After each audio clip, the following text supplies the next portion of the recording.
So I've been a business owner for 20 years, and I can tell you, if you would have asked me, I started my first business when I was 22. If you would have asked me what I would be doing in my 40s or 50s or beyond, I would have told you that it would be running that business. I would never have imagined in any amount of time that I would be doing anything else. And so my first business was a chain of martial arts schools in Dane County, Wisconsin, and it was I did it from startup. I've had the opportunity to grow, start, sell, license, almost 20 different businesses along the way.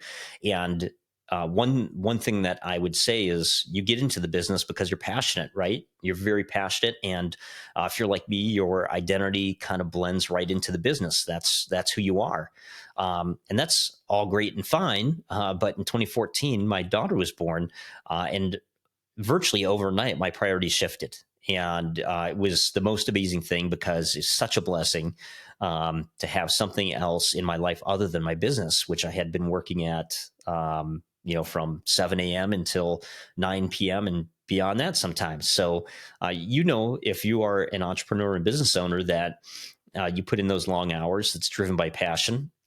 But if you haven't read the book, The E-Myth by Michael Gerber, I highly recommend it. And it talks about why successful business owners end up in a business that in some cases they can't stand.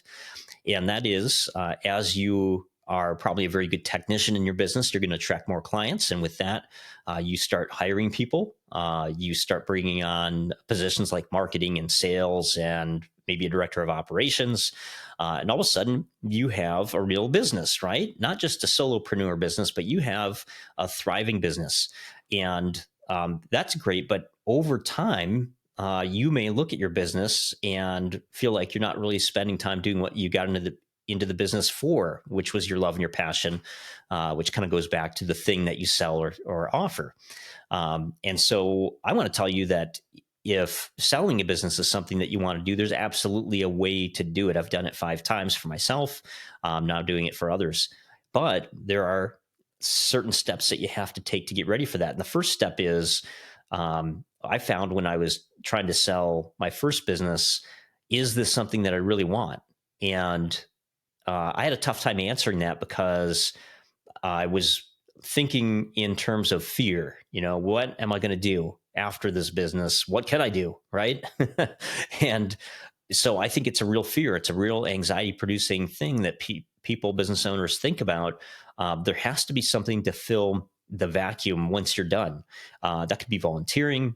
If you're at the end of your career, you want just to retire, that's great. That's fantastic. But there has to be something that drives you after that sale, because I have never been an entrepreneur that sold and didn't have that figured out and things ended up well. All of them without exception, even if they said, I just want to volunteer my time, there had to be something to fill that vacuum. Now, if you've gotten past that point, you want to do that. The next question becomes how? So here's a statistic. It's pretty amazing. Every single day, there's 10,000 baby boomers that are retiring across the U.S. About 8% of those own businesses. And most of those businesses, over 50% of them, aren't going to sell. And these are traditional businesses for the most part. They're electricians and plumbers and landscaping companies.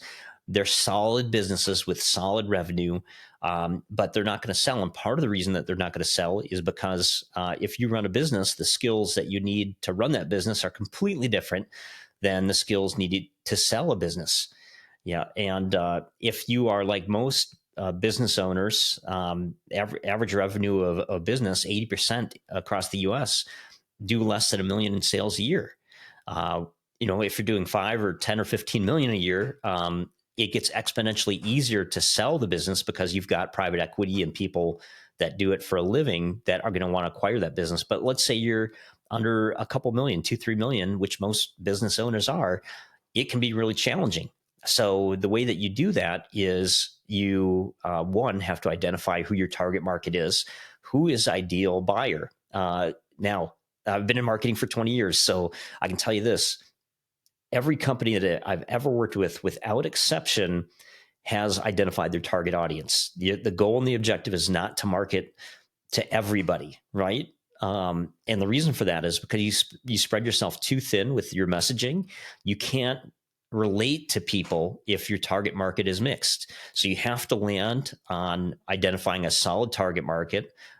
Who are they? What's their age range? Where do they come from? Where do they hang out? And what are their beliefs? And that's kind of step number one. So once you've done that, then you have to pair the proper messaging, right? What is it that your business does, and what's the benefit to the potential new owner? And what's the benefit, or what's the potential benefit the owner could see if they do a great job running that business? You did a great job, so how can they take that business to the next level? But you've really got to tell that story. You've really got to leverage messaging and marketing to tell the story of that business.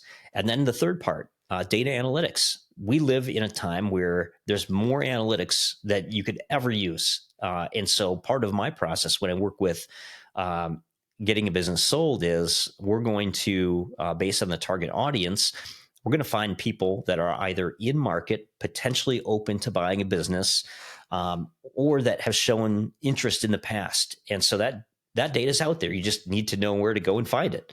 And then finally, once you have put all that together, you deploy a marketing plan and a strategy, just like you would do for a big company or business that's marketing a product or service. So those are the steps.